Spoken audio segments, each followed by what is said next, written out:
Bonjour et bienvenue sur cette vidéo, je suis David de Facile PC.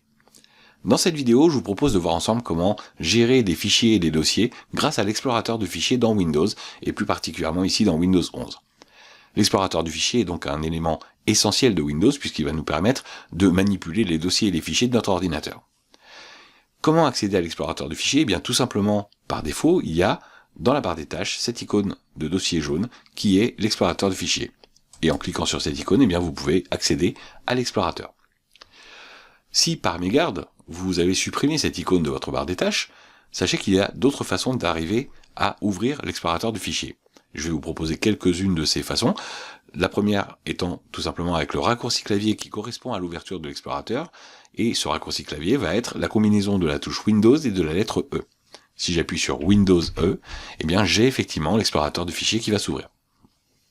Une autre façon d'ouvrir l'explorateur du fichier serait ici de venir cliquer avec le bouton droit sur le bouton démarrer, et dans le menu contextuel qui apparaît, eh bien je peux choisir ici explorateur de fichier. Lorsque je clique ici, évidemment, l'explorateur du fichier s'ouvre. Il existe encore une autre façon, c'est tout simplement en passant par le menu démarrer lui-même. Donc si je clique avec le bouton gauche pour accéder au menu démarrer, eh bien vous voyez que dans les icônes épinglées, par défaut, j'ai ici l'explorateur de fichier. Si chez vous il y a beaucoup d'icônes, vous avez peut-être deux petits points ici, eh bien je vous invite à défiler en cliquant sur l'un des petits points ou avec la molette de la souris pour aller atteindre l'explorateur de fichier. Et si l'explorateur de fichier n'était pas présent dans les icônes épinglées, qu'à cela ne tienne, eh bien il suffit d'aller ici sur tous et de vous rendre à la lettre E ici en descendant. Vous voyez, ici je vais jusqu'à la lettre E, et à la lettre E, je vais trouver l'explorateur de fichiers. Donc vous voyez qu'il y a plusieurs façons, il en existe d'autres, mais je pense que déjà avec celle-ci, vous devriez être capable de vous en sortir. Très bien, donc maintenant je suis sur l'explorateur du fichier, eh bien je vous propose, pourquoi pas, de faire une petite visite guidée de la fenêtre que nous avons devant les yeux. Tout d'abord, il y a la partie haute de cette fenêtre, ici, qui va pouvoir contenir, en règle générale, une gestion d'onglets, donc je vais pouvoir ouvrir plusieurs onglets, qui vont correspondre à des dossiers différents, si je le souhaite, avec toute une barre de navigation qui va me permettre donc de me déplacer, de revenir en arrière, de remonter vers le dossier précédent, mais également d'avoir une barre d'adresse pour savoir où je me trouve. Cette barre d'adresse va correspondre peu ou prou à une sorte de GPS dans votre ordinateur.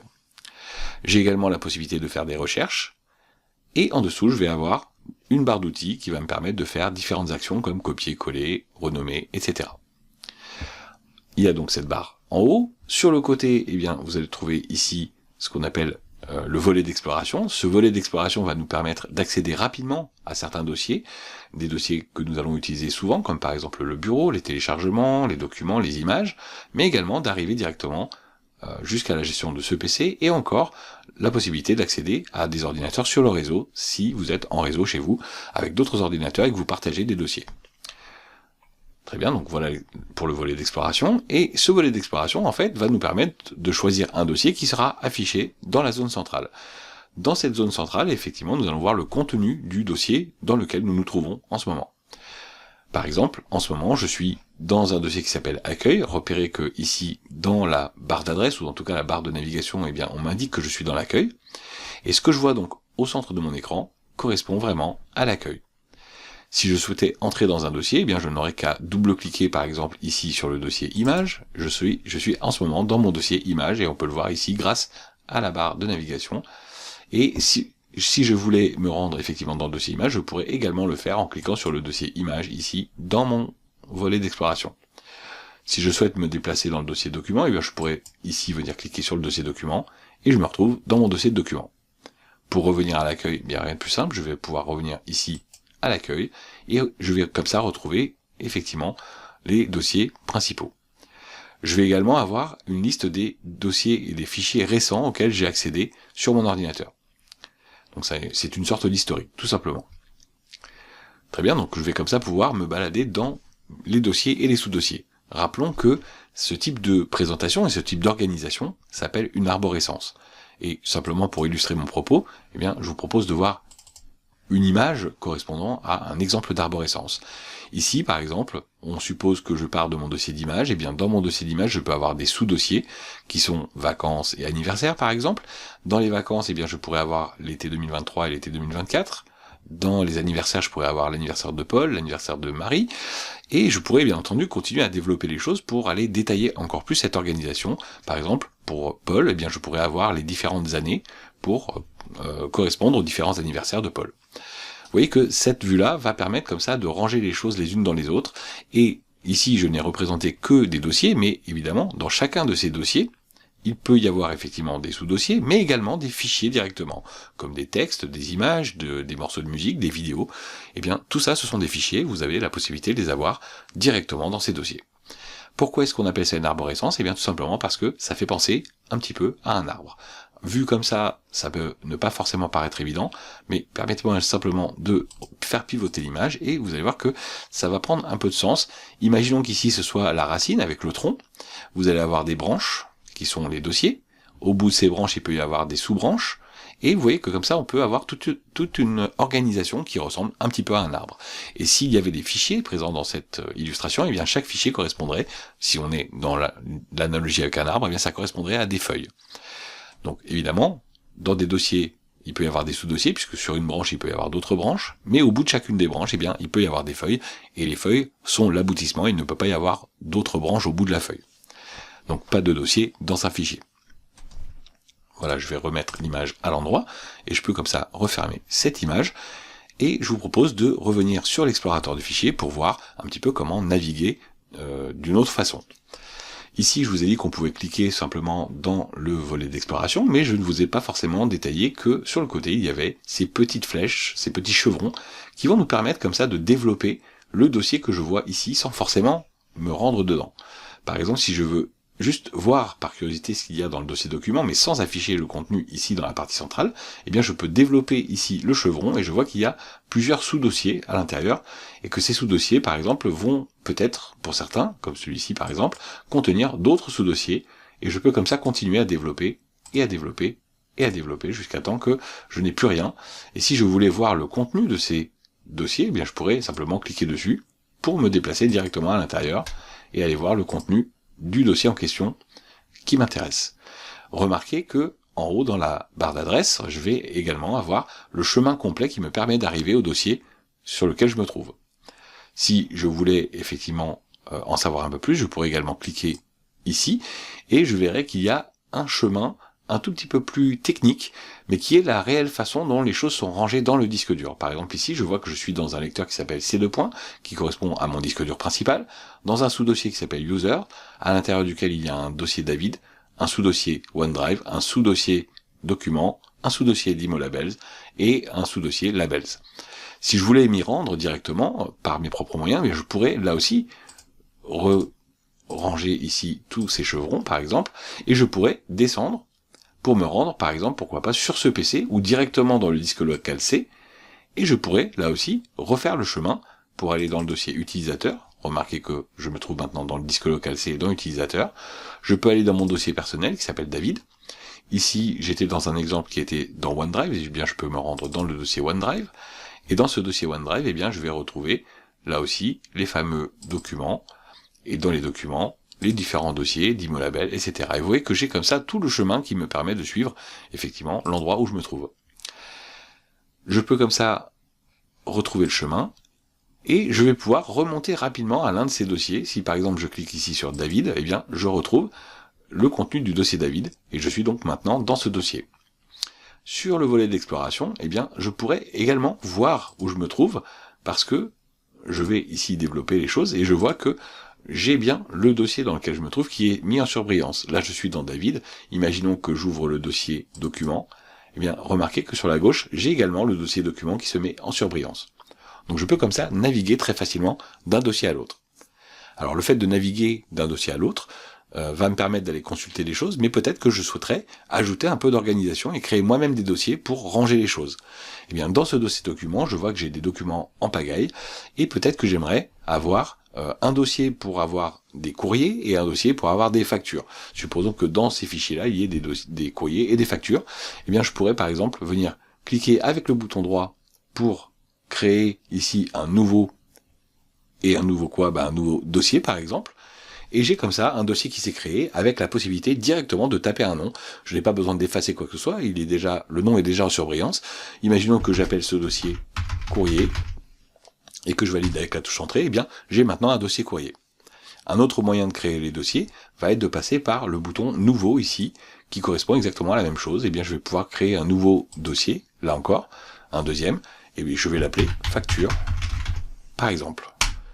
Si maintenant je souhaitais ranger des choses à l'intérieur, eh bien, je pourrais attraper un fichier et le glisser dans le dossier correspondant. Pour le déplacer, par exemple, dans courrier, je pourrais tout simplement le lâcher au-dessus du dossier courrier. Je peux également sélectionner plusieurs fichiers à la fois et déplacer plusieurs fichiers à la fois, par exemple ici, cette fois-ci dans facture. Vous voyez que je peux très facilement laisser des choses comme ça et laisser ce fichier directement à la racine de document. Je vais maintenant ouvrir le dossier facture et vous voyez que je peux comme ça consulter mes différents fichiers. Alors, pour déplacer, j'ai attrapé et j'ai glissé les choses. Je pourrais également sélectionner par exemple un fichier ou plusieurs fichiers également en les sélectionnant de cette façon. Donc là, je vais prendre un exemple sur un fichier et me dire que j'ai peut-être mal rangé ce fichier-là et que je souhaiterais le remettre dans le dossier de document. Eh bien, je pourrais également l'attraper et le glisser ici pour le déposer dans l'un des dossiers qui composent le chemin dans lequel je me trouve. Supposons que je souhaite le remettre dans document, et bien je peux tout simplement le lâcher ici et il s'est déplacé dans document. Je vais revenir ici à document en cliquant directement dessus et je retrouve effectivement le fichier en question. Je peux également remonter d'un cran, donc je suis actuellement dans document, je pourrais remonter au dossier David en utilisant ce bouton qui permet de revenir au dossier parent, le dossier qui est le dossier parent de document. Vous voyez que je peux me déplacer comme ça très facilement. Les flèches arrière et avant vont me permettre effectivement de revenir dans le temps pour remonter le chemin des dossiers que j'ai parcourus ou reparcourir les dossiers tels que je les ai parcourus. Ce n'est pas forcément remonter au dossier parent, mais c'est vraiment revenir en arrière dans le temps. Cette partie-là peut être un petit peu considérée comme une sorte de machine à voyager dans le temps pour remonter dans le passé ou retrouver effectivement le présent grâce à la flèche de droite. Supposons que je veuille maintenant ranger ce fichier dans les courriers, puisque c'était là que je voulais le mettre. Je pourrais bien entendu le glisser comme tout à l'heure, mais je vais ici utiliser notre méthode. Je vais utiliser les ciseaux qui sont ici pour faire couper. Alors, remarquez que lorsque je ne suis pas sur un fichier, je ne peux pas cliquer sur les boutons. Et quand je clique sur un fichier, eh bien j'ai quelques options comme couper ici, copier ici. Je n'ai pas collé, bien tout simplement parce que je n'ai pas encore ni coupé ni copié quoi que ce soit. Et je pourrais également renommer les fichiers et les partager ou les supprimer. Ici, je vais vouloir par exemple couper ce fichier, c'est-à-dire le déplacer, l'enlever de l'endroit où il se trouve actuellement. Donc je clique sur couper. Et je vais venir maintenant dans courrier. Et une fois dans courrier, je pourrais venir ici pour coller le fichier. Ça a donc le même effet que de le déplacer directement et de le glisser sur un dossier. Je le coupe et je le colle à l'endroit de mon choix. Je peux également déplacer les choses d'un dossier à un autre en les attrapant et en les glissant directement dans l'arborescence ici de mon volet d'exploration. Bref, il y a de multiples façons de déplacer les choses ou de réorganiser les choses. Peut-être que ce fichier-là, finalement, a également sa place. J'aimerais un duplicata dans un autre dossier. Et bien là, je vais le copier, c'est-à-dire que je vais le laisser là où il se trouve, mais je vais ensuite remonter peut-être d'un cran pour me rendre dans le dossier facture, et j'aimerais également qu'il soit à cet endroit. Et bien je vais le coller à cet endroit. Il n'a pas bougé du dossier courrier, par exemple, ici, il est toujours présent, mais j'en ai créé une copie, tout simplement, dans l'autre dossier. Donc voilà la différence entre couper, coller et copier, coller, tout simplement dans le fonctionnement de l'explorateur. Pour renommer, j'ai donc cette icône, pour partager, j'ai bien celle-ci, j'ai également la corbeille pour supprimer un fichier, et voyons maintenant comment il est possible d'organiser l'affichage pour s'y retrouver et pour voir les choses un petit peu mieux. Je vais pour l'exemple me déplacer ici, peut-être dans le dossier de téléchargement, puisque je sais que j'ai des choses ici, et dans ce dossier de téléchargement, eh bien, je vais avoir donc un certain nombre de fichiers. Alors je vais peut-être voir si j'en ai un peu plus dans l'autre dossier ici. Non, ce sont les mêmes, donc je vais pouvoir peut-être le faire ici plutôt. Voilà, ici j'ai plus de choses. Donc dans ce dossier de documents, qui se trouve dans OneDrive, eh bien j'ai tout un tas de choses ici, comme des dossiers par exemple. J'ai également des fichiers qui correspondent à différents types de fichiers, différentes natures de fichiers. Par défaut, j'ai un affichage classique où on me montre dans l'ordre alphabétique simplement les choses. J'ai à chaque fois les en-têtes de colonne, nom, statut, modifier le type de fichier, la taille. Alors le statut correspond au fait que ce soit un dossier dans un cloud, vous n'aurez pas forcément le dossier statut si vous êtes dans un dossier ici comme document normal. Moi ici dans ce dossier-là qui se trouve dans OneDrive, eh bien j'ai en plus cette colonne de statut. Si je souhaitais trier les choses par ordre alphabétique, eh bien je pourrais venir cliquer sur le nom directement ici, et vous voyez que j'ai une sorte de petite flèche qui me dit que le plus petit est en haut et le plus grand est en bas, donc le sens de la flèche. Si je clique à nouveau, eh bien vous allez voir que la flèche ici change de sens, et ça me met les choses par ordre alphabétique inverse. Donc je peux comme ça trier par nom. Mais je pourrais également trier par statut, trier par date de modification, là aussi avec la possibilité de mettre dans un sens ou dans l'autre à chaque fois, bien sûr, par type de fichier, par taille. Donc vous voyez qu'il est possible comme ça de trier les choses en utilisant les en-têtes de colonne. Mais la façon dont les choses sont disposées dépend en réalité du mode d'affichage. En ce moment, je suis ici en bas à droite sur un affichage en mode liste. Je pourrais passer en mode icône. Si je clique sur l'affichage en mode icône, eh bien vous voyez que j'ai une présentation qui est faite avec de grandes icônes. Je vais revenir en mode liste. Je peux également changer la façon d'afficher les choses en utilisant le menu afficher ici. Je peux l'afficher avec de très grandes icônes, de grandes icônes, des icônes moyennes, de petites icônes, de faire une liste. Ici, je suis dans le mode réellement qui s'appelle détail. J'ai également le mode mosaïque, le mode contenu. Donc je peux comme ça choisir. Par exemple, si je prends grandes icônes, eh bien vous voyez que je reviens à un affichage en grandes icônes. Très grandes icônes, eh bien c'est la même chose mais avec des icônes gigantesques. Je peux avoir des petites icônes. Je peux également avoir donc la liste, comme je vous le disais tout à l'heure, une simple liste mais sans avoir forcément les informations détaillées. J'étais tout à l'heure sur détail, donc c'est pour ça que j'ai les colonnes ici. Et je peux avoir un affichage sous forme de mosaïque, ou encore de contenu, c'est-à-dire que j'ai effectivement les dossiers et les dates de modification qui apparaissent, avec quelques informations comme le nom, etc., ou le statut qui apparaît notamment lorsque je suis dans un dossier OneDrive. Personnellement, j'ai une petite préférence pour le dossier détail, pour l'affichage en détail, puisque je vais quand même avoir les informations essentielles ici. En plus de pouvoir changer le mode d'affichage, eh bien je peux trier les choses en utilisant bien sûr les colonnes, mais je peux utiliser également le bouton trier. Ici je suis sur un tri qui se fait par nom, eh bien je peux également faire un tri par statut, par date de modification, en passant par ce menu plutôt que de cliquer sur les en-têtes de colonne. Et ce que je vais choisir ici va avoir un impact également, même quand je changerai de mode d'affichage. J'ai plus d'informations ici qui vont me permettre de trier par auteur, par catégorie, par mot-clé, par titre, lorsque c'est possible.